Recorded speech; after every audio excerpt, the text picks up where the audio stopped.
Hello there.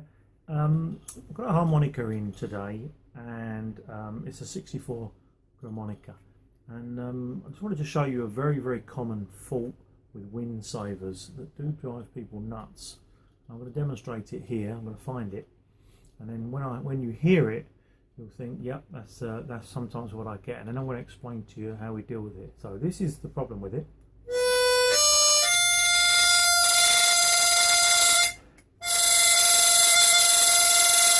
You hear that?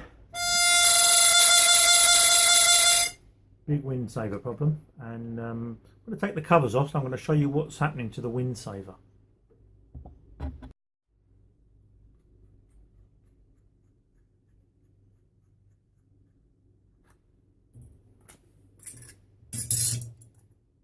So now we've got the cover plates off, we can have a good look at what the Windsaver is doing. So let's find the hole first. This is the hole here. This is cross-tuned, so the hole is at the bottom, what I'm drawing in. So if we can have a quick look at the, see what the Windsaver is doing.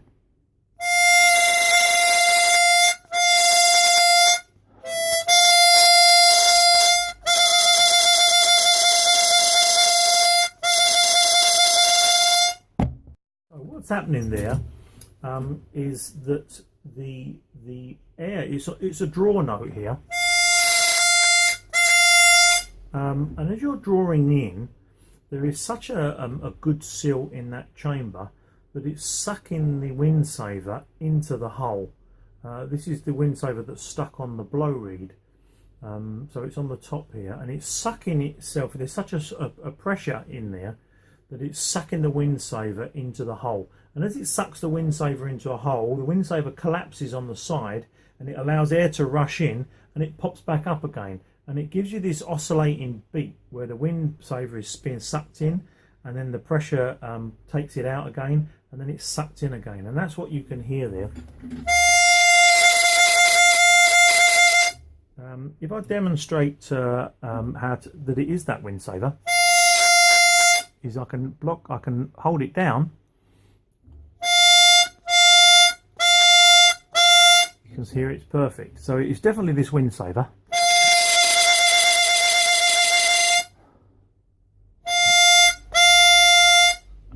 And we need to address that Windsaver. And the reason why it's collapsing in is because it's not strong enough to contain the pressure, the draw pressure. It's not wide enough, and it's not long enough, and it's not thick enough to sustain that draw pressure. And it can happen anywhere along the harmonica, and it's really down to how strong you draw in, and how strong the Windsavers are, and how wide they are to give it that support. Obviously the Windsaver can't be too wide because it's going to stick onto the plate. So it's sort of judged to be the optimum size that the manufacturer can make for the whole length of the harmonica reed plate. But that particular note on that particular length and width, and the player that's drawing the air in is drawing it at such a pressure that all those stars align, and it makes that Windsaver collapse and go in. So that Windsaver we need to replace with either a longer one or a wider one. And that's what we need to do, or we can just draw it a bit softer. If we played lightly, it wouldn't be a problem. But I tend to play a bit harder, and it causes that problem. You block it up, nothing happens. So that's definitely that Windsaver. So I'm going to replace that Windsaver, and fingers crossed that fixes it. So I've taken a Windsaver. I've got some Windsavers that are really used for the longer hold ones. I've got quite a lot of these, and you can get them off my website. So I use these, and you can see it here. You can see the white one here. Now, this is the one I've used. It's one of the long ones, and I've cut it down because I've allowed the top. These come in two parts, and I wanted the Windsaver to be a lot stiffer.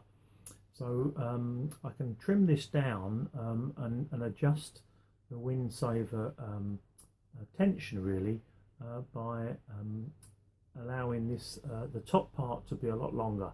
So that's what I've done on there, and just a proof of the pudding really.